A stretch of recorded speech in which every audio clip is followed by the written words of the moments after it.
What would you do in order to keep those you know safe? And what if one person who could keep those safe was unwilling to cooperate? What would you do, and to what extent would you go? Any method to receiving information should be allowed when national security is threatened. First, when is national security threatened? National security is threatened when an act of terror or any kind of harm threatens a nation's security as a whole. Torture, while controversial, can be a very useful tool, but the most important question is, when is it acceptable to be used? Because people should not be tortured for insignificant reasons. In a civilized world where people have basic human rights, the only time to torture should be used is when national security is threatened. The Philippine police was interrogating a suspected criminal. However, it seemed extracting information was their second goal, as after beating him with a chair, he did not give up any information. In the book, Torture and Democracy, it describes this specific example as a textbook case of how police force is progressively de-skilled by torture. In other words, when torture is the first resort, extracting information becomes less effective. Some modern examples in any country when national security is threatened include biological weapons, nukes, and cyber attacks. The reason this is so important is to determine when to use torture. Like in Iran, the government misused their power.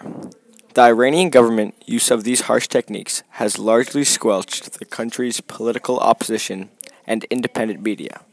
Faced with increasing political pressure for reform in the past 4 years, the government has intensified its campaign against dissent. As of June, the government has closed virtually all independent newspapers. Several key journalists and writers have fled the country. Many prominent writers and activists have been imprisoned, and scores of student activists have been intimidated into ending their involvement in peaceful political activity.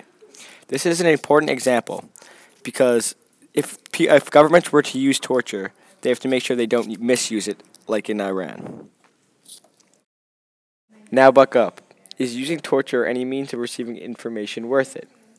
CIA Director John Brennan said, "Our review indicates that interrogations of detainees on whom EITs or enhanced interrogation techniques were used did produce intelligence that helped thwart attack plans, capture terrorists, and save lives," Brennan said in a statement.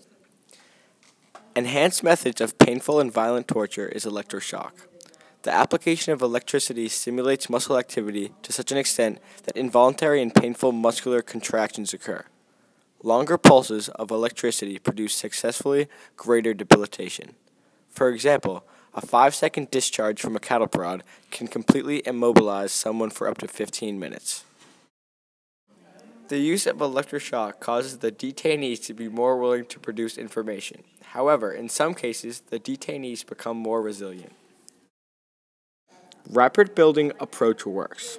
Lawrence Allison of the University of Liverpool, UK, has studied a large sample of videotaped interrogations with alleged terrorists, including some with Al-Qaeda connections, and he has found that the most effective strategies are demonstrating empathy and acceptance and allowing autonomy. When interrogators use these rapid building strategies, detainees reduce their own counter-interrogation strategies. Silence, scripted responses, and provide more useful intelligence. Scientist Melissa Rusano of Roger Williams University has interviewed highly experienced interrogators, experienced in questioning high-value targets, who confirm the importance of rapid building approach. So, there are examples on both sides of the use of physical torture. However, it can be a second resort. While physical torture is controversial, mental deceptive torture has been proven to be effective when it does not involve the harm of another human. Methods without physical violence when attempting to extract information has been proven useful. Disclosure was 14 times more likely to occur early in an interrogation when a rapport building approach was used. Rapport building approach is when the interrogator builds a neutral relationship with the suspected criminal. Confessions were 4 times more likely when interrogators took a neutral and respectful stance. Rates of detainees disclosed was also higher when they were interrogated in a comfortable physical setting.